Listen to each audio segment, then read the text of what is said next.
Hello everyone and good afternoon. Thank you so much for joining us on our webinar today for achieving the right balance between digital and human-assisted CX services. My name is Selena. I'm here to help you with anything you may need during the webinar. I'm actually joined here today by our presenters, Paul Brassington and Paul Conlin. So Paul Conlin's going to be talking about the digital side of today's webinar, and Paul Brassington's going to be talking about the transitional side of the contact centre of this webinar. Before we start, I do want to go through a few housekeeping.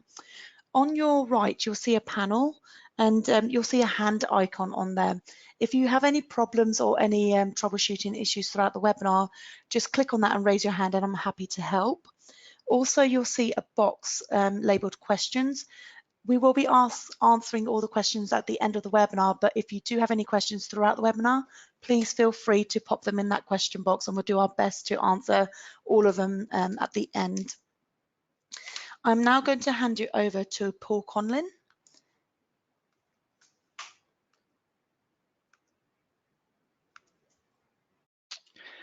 Thank you, Selena, and good afternoon, everyone.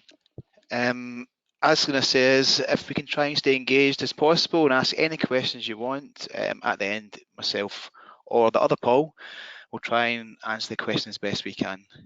So if we want to, before we get started, a bit of audience participation would be nice. We've got a little poll here just to kind of understand. There's all the analysts and marketing are asking questions around engagement with human or automation, with various stats out there. So it'll be interesting to see what feedback we get from the audience today in terms of audience participation and whether you, but the key part to this question is if the effort and outcome was identical. So would you prefer human or virtual assistant? So that's, I guess, the key part of that question to keep in mind. Would you prefer a human or an automated process? So if you can fill that in as we go on, that would be helpful.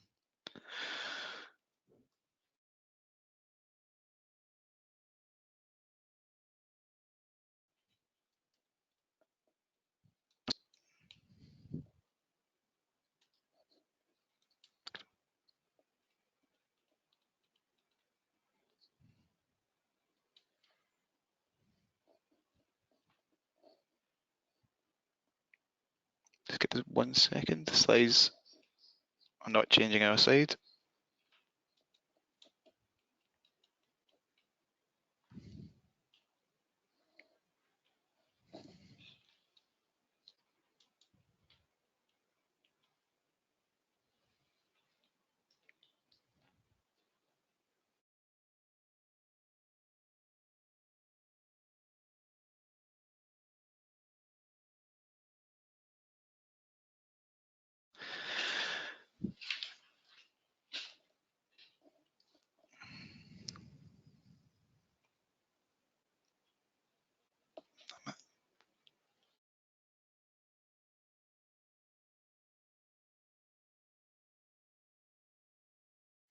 So if everyone can see this slide, are the bots taking over? I think we may have some technical difficulties if you can just bear with us.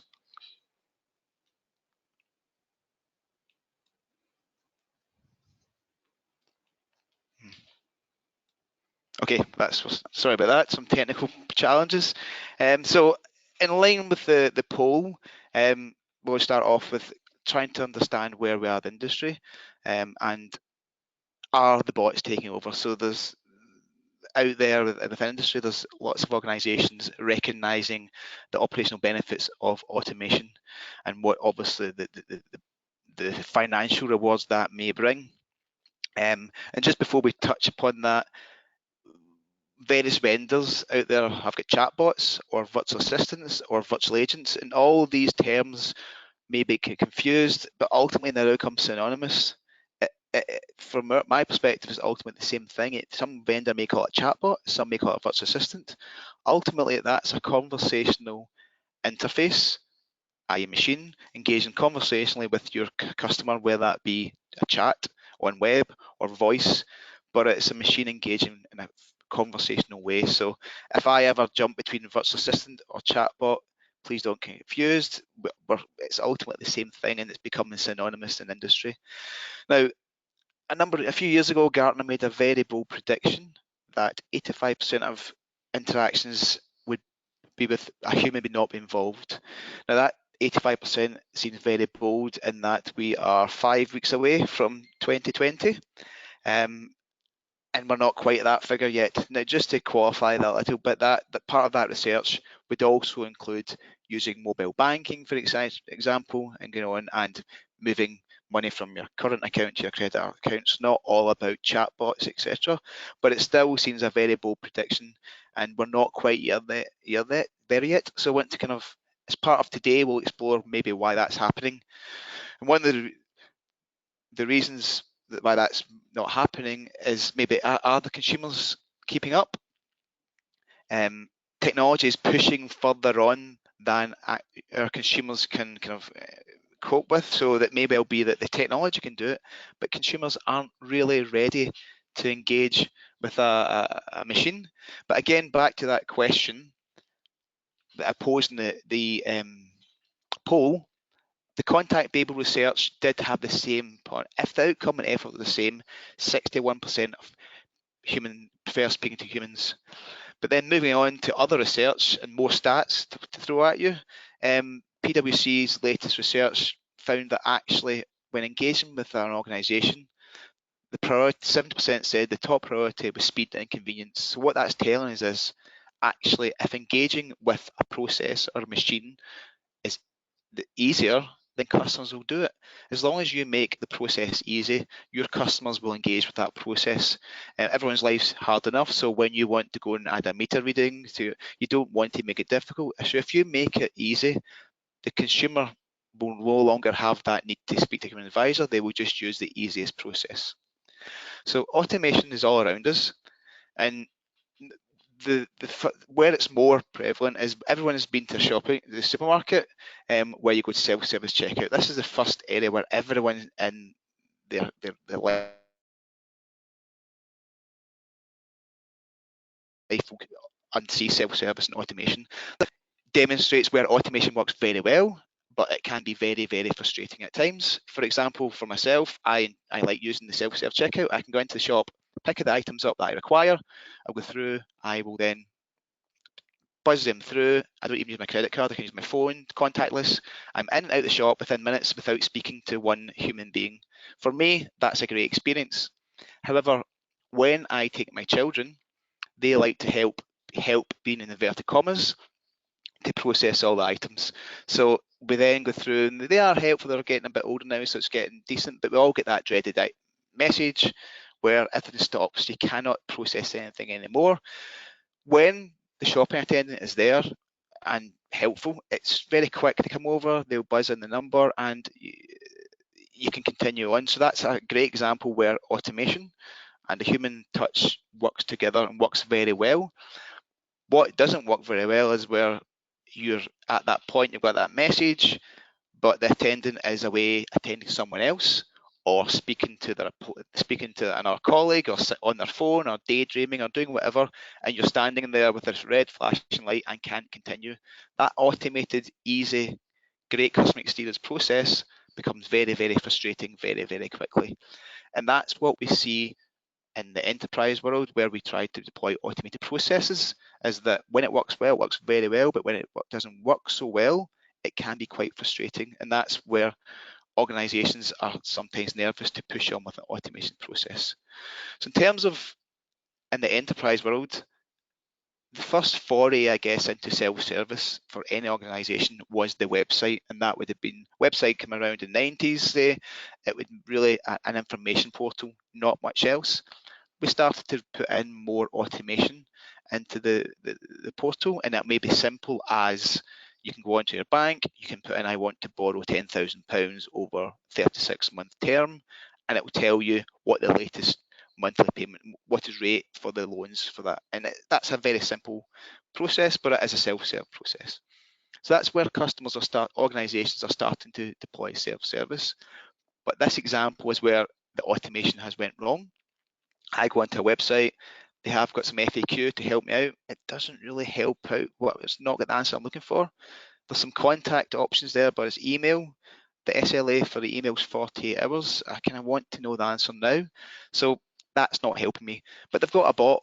They've deployed this new bot on their website, and I go and ask it some questions. It's a bot they've built themselves using cloud-based services that are out there, but its use cases, its knowledge, is very narrow. So it can't ask my question, and all it keeps saying to me is, "I'm sorry, I can't understand. Can you please rephrase? Sorry, I'm just learning. Can you help?"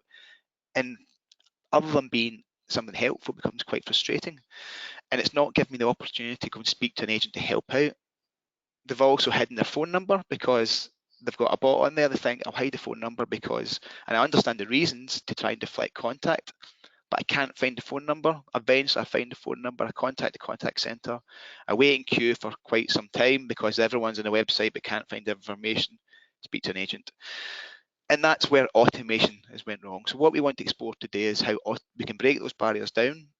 We can use automation to empower your customer, but also, and Paul will touch upon in more detail later, is where automation can also empower your agent. Automation is not just about providing a service to your customer, it can also empower your agent, make your agent's life easier, and also deliver a brilliant customer experience to the customer as well. So how do you start on your automating project, and how do you break down what processes you automate and which ones do you leave to more human touch? Now, in the ideal world, you'd have very, very high volume transactions that are very simple, and you can just go and automate all of those. Life isn't that simple, and your organization won't be that simple. There's much more variables to consider. So one methodology, that by no means the only methodology, it's something for you to consider after this call, is this concept of a CX cube. So 3 kind of dimensions to consider. So how urgent is this transaction this customer's trying to take care of? Self-service automation can deal with very urgent processes and processes that are not so urgent. Complexity. The technology is maybe there for more complex transactions, but maybe the consumers, as we discussed before, may not be ready for it. But emotional input is one where AI and technology is moving on at great speed, but these patients, so that has to be considered when you're engaging your customer. What is their emotional state of mind? Is a human being the more appropriate engagement for them? So if we then move on to take some use cases here, these use cases may not be exact down to your vertical, but hopefully it brings to life what this CX cube is and how you can then translate it into your business. So let's look at something that's low urgency, low emotional input, and low complexity. So for example, my parents are coming to visit me at Christmas, so I might want to add my father to the car insurance policy so that he can go away and give me peace and quiet for some time. So that's quite low urgent. He's coming in 2 weeks' time. It's quite a straightforward process. So I can go online. We have an insurance company just now. We have deployed a virtual assistant, and they're doing the exact same process. I can ask them qualification questions to make sure the driver's not high risk, etc. And then it meets the remits of my policy. They quite easily add on my father to my insurance policy, and that's done. Quite easy process, and I prefer to use that. Easier than speaking to someone, and it's done and everyone's happy. Moving on to something that's a little bit more emotionally charged. What if we have a car crash and I have to submit a claim, sorry. I submit the claim, and then I have to provide more information. I may have to later on give 2 or 3 quotes from a garage. I may have to give more details from the other party who was involved in the accident. Quite an emotional kind of engagement, but it may not be that urgent or that complex, but we still maybe need that human touch. So for a lower cost to serve, that may be more appropriate to put on web chat. A bot's maybe not the right approach there, because the bot can't give that kind of that help to the customer. It can't kind of tell them it's okay, they're processing your application or your claim, sorry, and give them make them feel a bit better that the process is moving forwards. Then we move on to other areas where we use automation. Again, urgency. The bots can work in real time, and even self-service application IVR. This is a classic use case. We have numerous customers with self-service IVR applications, and payment is the most popular by far self-service application because it's relatively straightforward. 16-digit credit card number, 3 digits in the back, everyone can do it. A bot can take that information and the payment's processed. So again, low emotional input, low complexity, but even the urgency low or high, a bot can take care of that. But what if I'm not making those payments? What if I'm getting into debt? I have to speak to the organisation and start to work out how I'm going to start paying my debt back. Obviously, in a financial services world, this is more prevalent. I want to pay off my debt. The organisations want their money back, so we need to have a conversation about some sort of debt repayment plan. That's where we stick to voice. That's a highly emotional call, quite complex, and something we need to sort out quite quickly.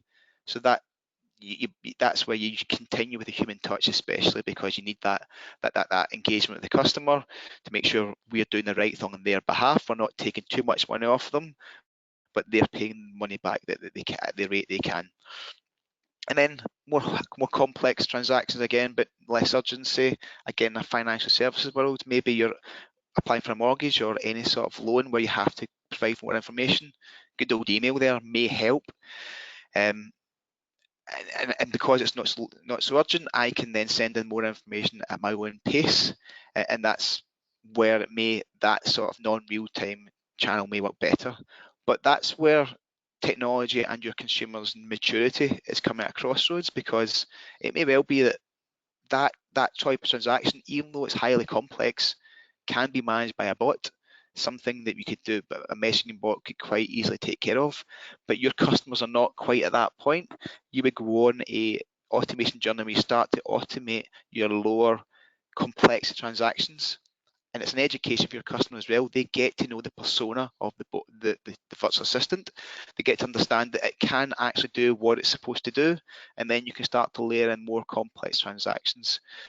We work with the Singapore government, and Ask Jamie is their virtual assistant across the whole government agencies, and it's been there for a number of years, and their citizens are very used to engaging with that virtual assistant, and they're now pushing the boundaries on the complexity of transactions. And some of the government agencies, the virtual assistant Ask Jamie is actually completing legal documents on the citizen's behalf. One of the bizarre use cases that they're investigating just now is that a citizen can go on and apply to complete legal documentation to apply for divorce, which seems quite a bizarre thing for a virtual assistant to do, but it's quite a complex engagement.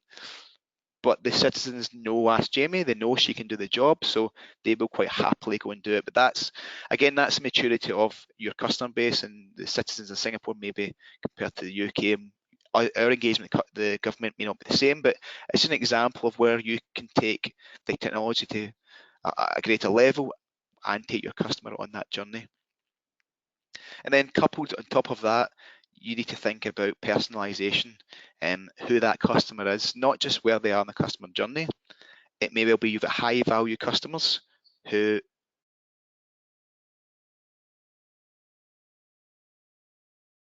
want to speak to a name agent, so they will always use voice. It's not a concern of you because that customer is a high value customer. They invest lots of money with you. So therefore you're going to give them the best service possible. If they want to use voice, they will continue to use voice. So it's more about using automation at the right time for the right customer and for the right time for the organization. And there's various different ways to look at that. And this is one example of a methodology of take to your business to say, okay, let's look at where we can start an automation journey. So hopefully that's something you can take away from the session into your business.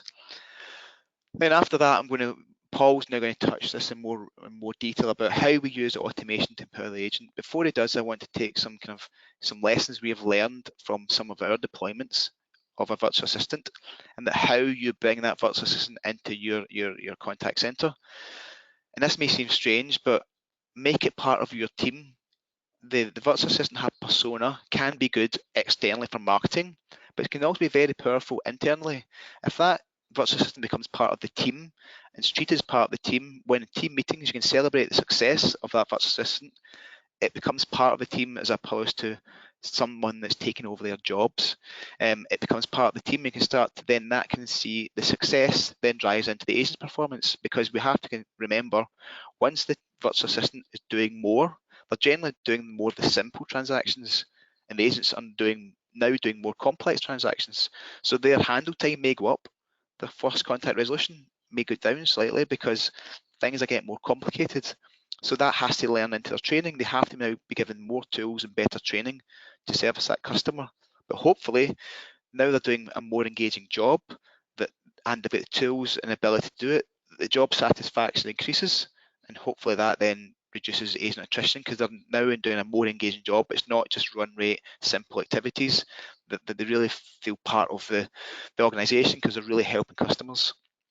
And the final point is when we're transferring one contact from a virtual assistant to an agent, much like one agent, a contact will go from one agent to another, make sure the context of the whole conversation engagement is passed across to the agent so they can then have a happy customer because the customer's not frustrated they're having to repeat all the same information again.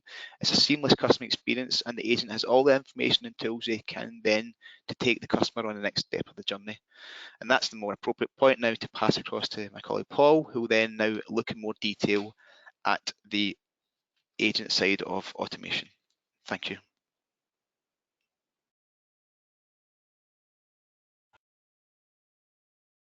Thanks, Paul. Great. Good afternoon, everyone. So I thought I would start just by trying to maybe sharing a recent experience of my own, really to kind of try and illustrate, I guess, the point that Paul was making a little earlier. So I think kind of most of you probably recognise the brand or the company from this kind of website that I have rather kind of lamely tried to disguise a little bit. The point here, I guess, is not, I'm not really looking to name or shame the business, far from it really. I kind of really wanted to just share with you a kind of common everyday experience or an example, which I suspect many of us have experienced at one time or another, of where maybe a strategy possibly centered around automation or a business objective to achieve scale has maybe been implemented with arguably less consideration given to the overall customer experience, or indeed, you know, the arguable need to seek to achieve a more balanced approach to the actual customer experience and automation side of things. So just to kind of set the scene a little bit, myself and my family recently moved into a rented property, having a little bit of work done to our own house, which has not been stressful at all. But as part of this temporary move, I needed to sort out some broadband. So I chose this organisation in question because I'd heard of them. They weren't even the cheapest. And I think that's probably a common thing that people are experiencing these days. You don't necessarily go for the cheapest service. You go for maybe a brand that you recognise or a company that you kind of feel more comfortable with if the price point is clearly viable or within your budget. So just to kind of build on that, I kind of reached out to the organisation in question. The service was switched on the date that it was promised, so all good. But then I discovered the landline wasn't working. There was absolutely no dial tone. Now, I don't tend to use my landline anymore, but the parents do and the in-laws, so it was something that I needed to get resolved. So I went to the website. I did what most of us probably do. I went to the help page. There was a little bit of an FAQ. I dug around a little bit, but then I kind of spotted this little icon down in the bottom, which was which kind of said get some help quicker. So I thought, great, I'll use that. And then what happened was it kind of fired up this virtual bot. So I kind of went through the process. It was very menu driven. You kind of select the options, and it kind of got to the one where it kind of said, it actually said, you know, have you got any kind of landline phone issues? And I kind of thought, well, probably the complexity of this probably doesn't lend itself to being resolved, but nevertheless, I'll go with it. It wouldn't necessarily be there if there wasn't an option. But there was a link to a kind of an FAQ, a knowledge base, which was great because it took me to the right place rather than maybe hunting around for it myself. And then it kind of walked me through a number of steps. So mainly around checking to see if the phone worked. I knew the phone worked because I've tried it in my old property. So I knew that was all good. So again, kind of back to the chat essentially. And then the next thing it kind of suggested was maybe look on the communities within the forums to see what other users have maybe experienced a similar problem, what their suggestion would be. So typed in what the issue was. found a very similar issue that somebody had experienced, and a response to that issue was given by another user, which was basically contact somebody, either contact them through chat or contact them through the phone. So I noticed that the chat service was offline. It was middle of the day. Clearly, it wasn't manned at the time. And it was interesting that the chat was presented separately to the chat that I was already as part of. So there was a little bit of kind of fragmentation there, I guess. And there was no phone number on the website. I searched the website high and low. I couldn't find a phone number. So the only obvious thing was to kind of return back to the chat. Went back to the chat, and again, I'm kind of presented with three options, that none of which have any help. I've kind of gone to the community. I found what I think is the answer. That didn't kind of help me move forward in any way. So I've got a choice of starting the chat again or just ending the chat. So not really much help. I did what probably all of us would do in this similar situation. Fairly frustrated at this point in time. But I tracked down a phone number along with many that didn't work. So the phone number that I eventually found was the one that worked, but there was a lot of others that I found through Google that didn't work. And after dialing it and navigating my way through an IVR menu and finally being connected to someone, I then had to identify myself again and go through the whole situation and describe the challenge that I was having. And this, in my mind at least, all the time spent online trying to self-serve was effectively a waste of my time. So I was, fairly frustrated by this point. And I think, ironically enough, this is typical of a fragmented, repetitive customer experience that, as consumers, I'm sure many of us have been subjected to time and time again. Particularly the kind of fracturing that tends to occur when customers reach a dead end or seemingly go down a cul-de-sac on the web. And this isn't just when a customer abandons the web and picks up the telephone. This is also when they're still looking to advance their query in a seamless and contextual way whilst remaining online. Whether it be by chat or messaging or some kind of click to dial voice capability that's maybe built into the website. By the way, I can't take credit for the little avatar here. I was a little creation of a dear colleague of mine, so I thought I'd put it to good use in this slide. Anyway. So, for those of you who have kind of known Sabio for any length of time, you know that we kind of believe that customer experiences should be brilliant. But how's that best achieved when organisations are also looking to achieve a balance and a need to get a balance or a desire to get a balance? They're looking to automate and deflect as many inbound contacts as possible, just in order to make the business sustainable and be able to support growth. Well, one approach that we always seek to take is to look through the eyes of end customers of a business and try and understand the types of complex journeys that they go on through their interactional and transactional engagements with a business.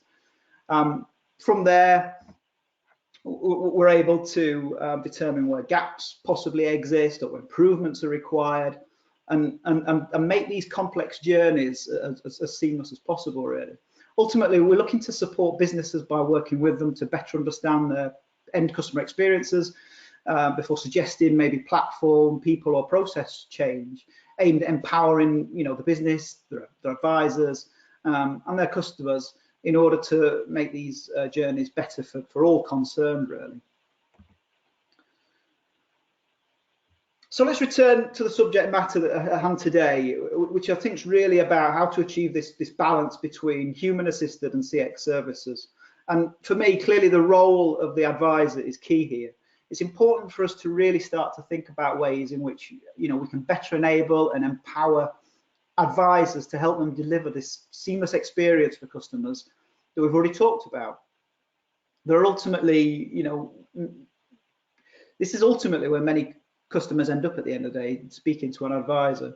So some ways in which we can look to achieve this goal are probably obvious, but some maybe less so. So I've listed a couple here. Let's maybe kind of go through these in a little bit more detail in the next few slides. So as with all good automation and self-service, particularly those of a digital nature, human-assisted engagements should equally strive to be as quick and efficient and effortless for the end customer as possible.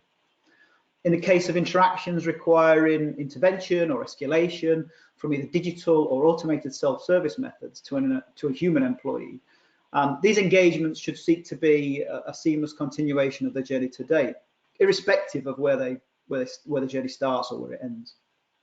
And in sharing context, this could be a whole range of information. Do we know who the customer is? What do we know about the customer? What's the previous transaction and interaction history? What does their current journey to date look like? Have they moved between contact channels, and what have they done on each? What's their digital footprint look like? What websites have they visited before they make contact with an organization? And have they attempted to self-serve? And if so, what information have we gathered from them as part of this self-service attempt, or what have they shared with us today? Do they owe us any money? I think, we all certainly don't want to be asking them to repeat information that they've already provided, or give them information that they've already searched for themselves. We would be far better served if we had an idea as to the potential emotional state of somebody based on the nature of their inquiry, the self-service methods that they've tried, or the length of time they've maybe spent waiting in a queue, whether that's for to speak to a voice agent or an advisor or a web chat advisor.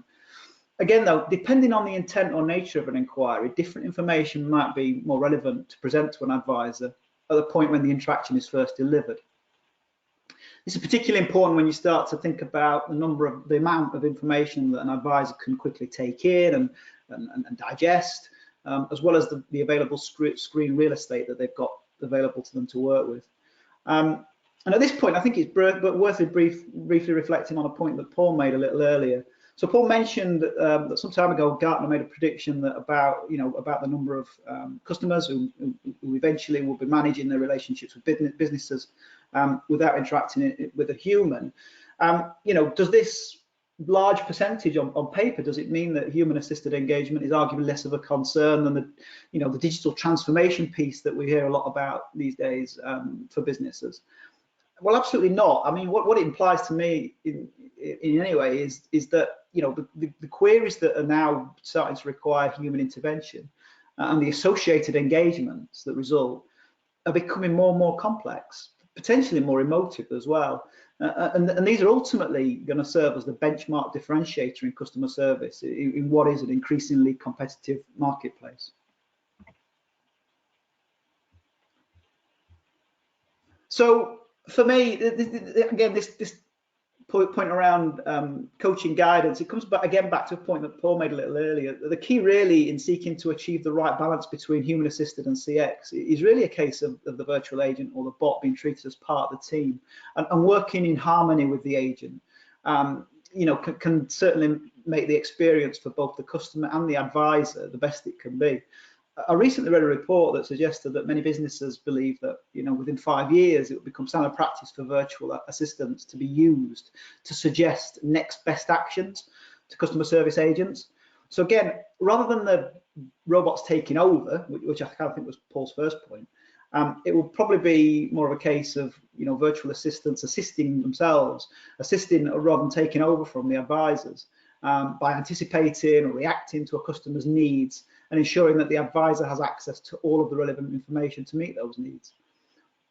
Clearly, this would be without the need for an advisor to kind of rekey data or flip between screens, which if that was the outcome, would ultimately result in an inefficient and disappointing customer experience, most likely.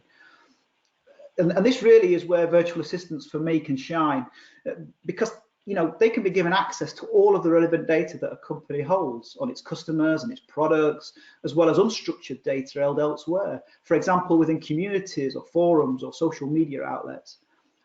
A virtual assistant inherently or a computer has a far wider source of knowledge from which to draw compared to humans, and it can do so in a much faster and efficient way. So for me, it's all about trying to surface the right information at the right time to help the advisor as much as possible and make the customer think that they're getting the efficient and personalized service that we all expect today.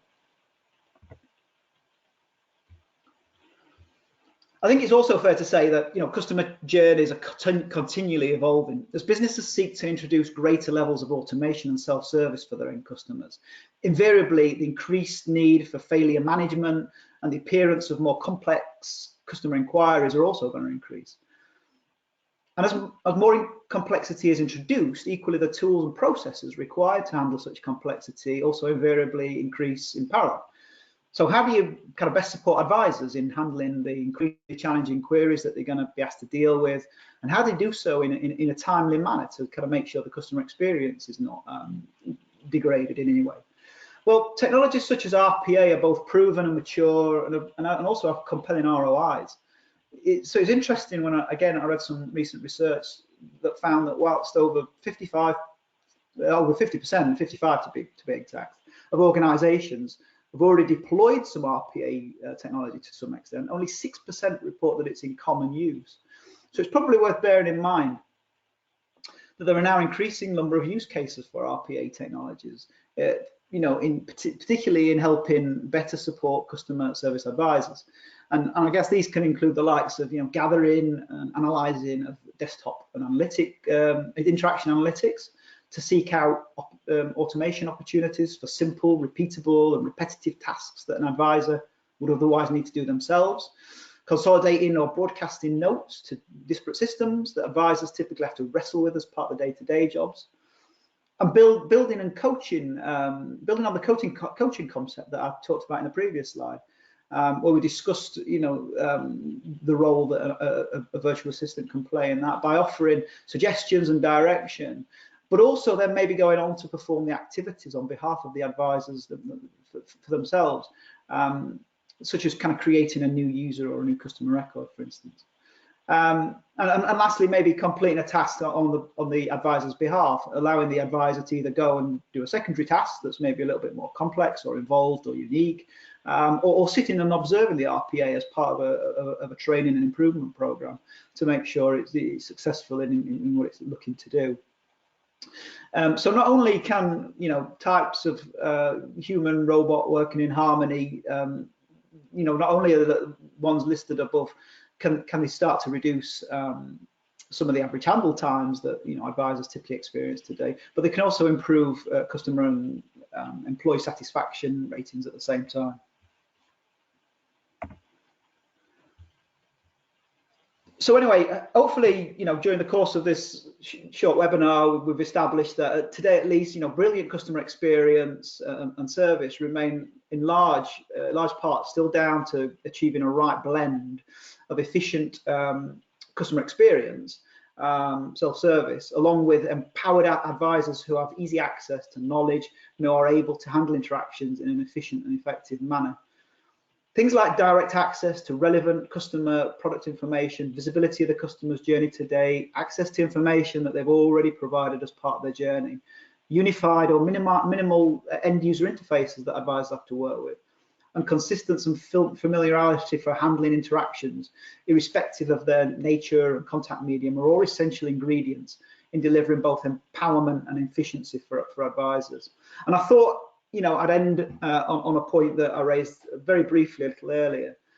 The answer to any question, in my mind, is really a technology or platform one alone. Moreover, it's a combination of the platform, the people, and the associated processes that instead influence the overall customer experience more greatly together. And it's only when these changes are made that consider, all of these aspects, that not only does the customer experience be maintained and enhanced, but it also does the same for the business and their advisors. So on that note, I'd like to say thank you very much for taking the time out to listen to myself and Paul today. I know we're all busy, so really appreciate that. And I'll hand you back over to Celine. Brilliant. Thank you so much, Paul Conlin and Paul Brassington. So we're going to answer a few questions, but before that, I want to actually share the results that we got from the poll that you did earlier today. So, Paul Conlin, is this surprising, the results of this?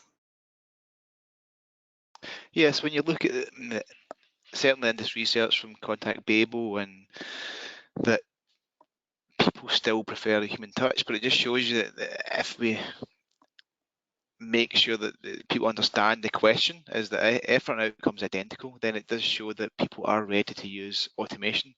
It's not about, I think there's a perception out there that people still want to speak to a human, and certainly some organisations we deal with, that is a default position, or our customers won't want to speak to a bot. But if we make the process, we design it properly and deploy it properly, then and works, then customers obviously want to engage with it. So pleasantly surprised with those results, and they're consistent with what our thinking is. That's good. Okay, that's really good then. So I can actually see a few questions coming in. I've got one from Jenny. Jenny's asking, is there an example where customers have not engaged with an automated process as expected, and how was this resolved? Yeah, I suppose I can take that one. It's not, we don't really, I mean, before we automate a process, we make sure it's a process that can be automated and people will engage with. There's various tools and metrics we use to make a decision. So generally it's not around the customers not engaging with the process, but not engaging with a specific part of the process. So the beauty of modern technology these days is that we can change things very, very quickly.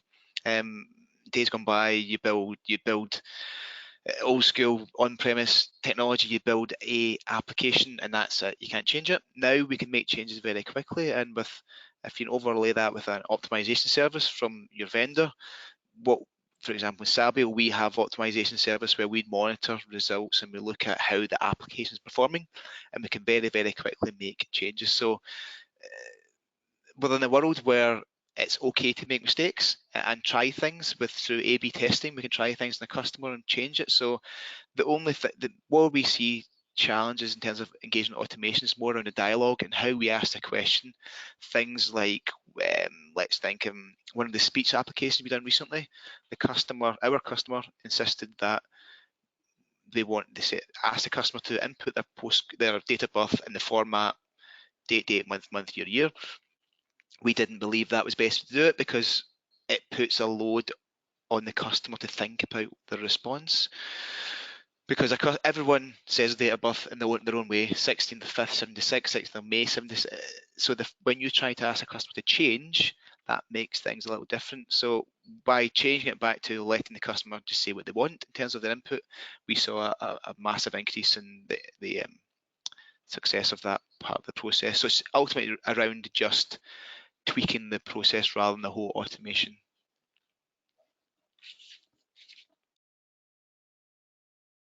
Thank you. I can actually see another question coming from Ehab.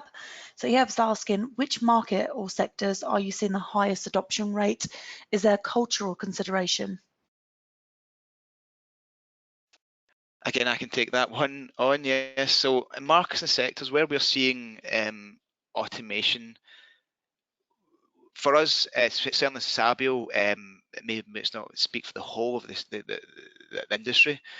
In terms of the virtual assistant and chatbots, we are seeing insurance sector, particularly car insurance, and we're seeing that a big uptake in terms of their onboarding. They've got lots of transactional processes that are really a cost to them with no benefit, so we can automate that, and they've got lots of customers who already go online, so they can engage with them. So, but in terms of automation, that, and then the wider market, then retail obviously is a big one where customers are online and they're trying to buy a product, they're stuck at the shopping cart. That's the classic example where a virtual assistant come in and just help them through to the next sector. Culturally, again, we can speak from Sabio in terms of our experience, but certainly over in Singapore and in Asia, they're much more likely to go and try new things and new technology. But again, I think that's just whether or not how true that is. It is true, obviously, but how it's just because people in the UK, the organisations in the UK, are being less bold. I think in the UK we certainly take it on. It goes back to, if it's easy and intuitive, the customers will use it no matter their age or demographic. Okay, brilliant. I've got another question here from Matt. Matt's asking, do you see organizations carrying out research with their customers to see if they want tech like virtual assistant?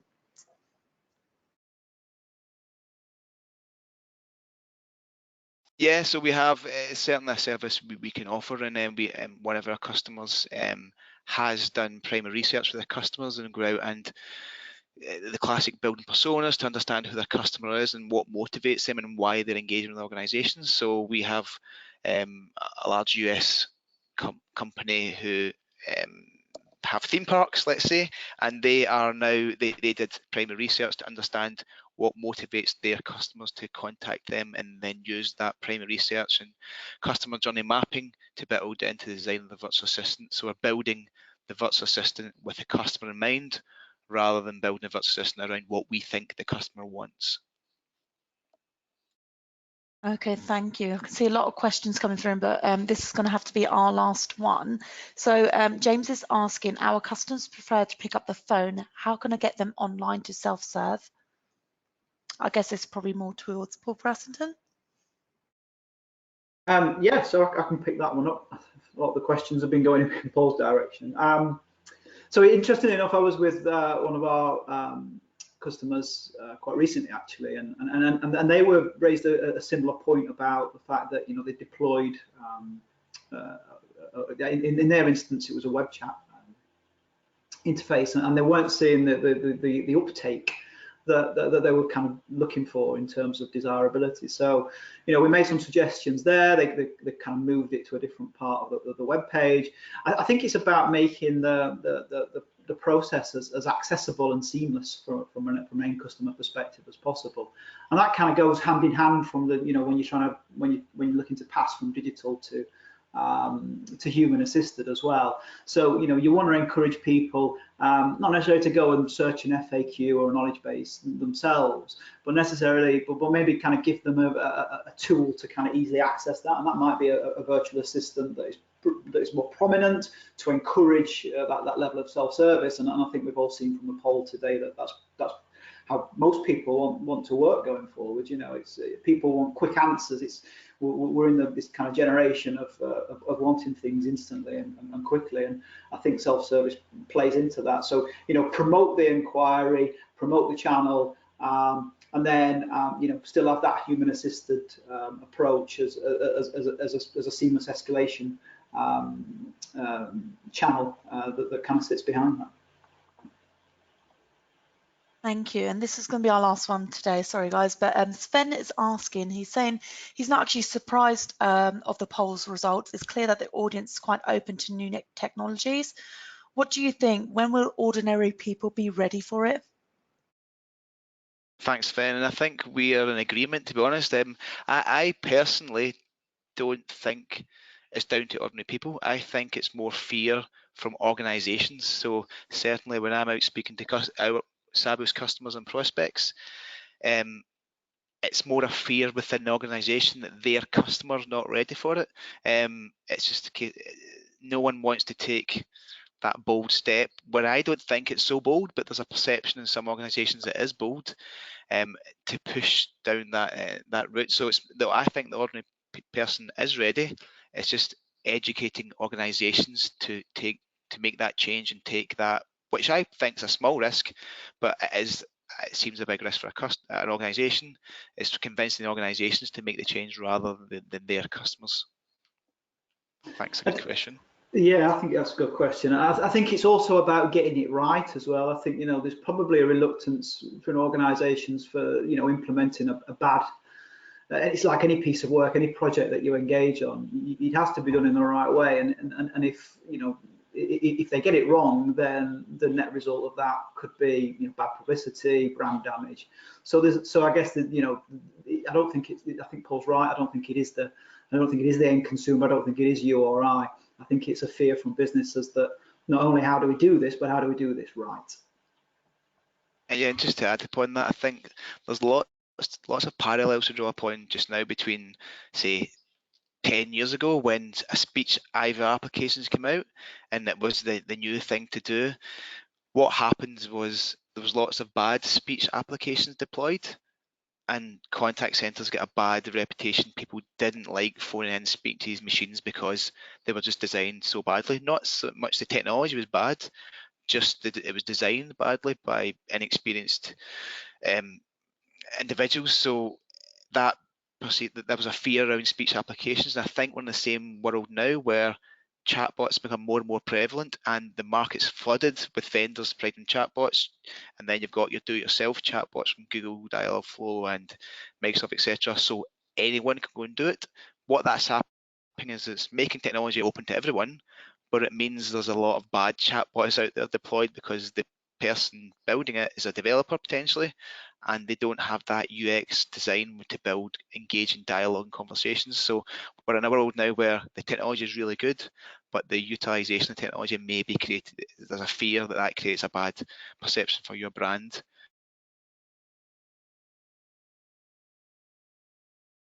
So, I mean, the ultimate answer is Brilliant. I hope that answers your question there, Sven. So yeah, thank you very much for all your questions. If we didn't answer any of your questions, we'll definitely get in touch with you after this webinar. I also want to welcome you guys to this opportunity to register for our Disrupt event. This is taking place on the 17th of March at the brewery. So Disrupt, you can join us and you can actually meet Paul Braston and Paul Conlin in person. And I'm sure any questions you have, they're happy to have a chat with you and answer as many questions as you may have. Once again, thank you for your time, and I really hope you enjoy the rest of your day. Thank you.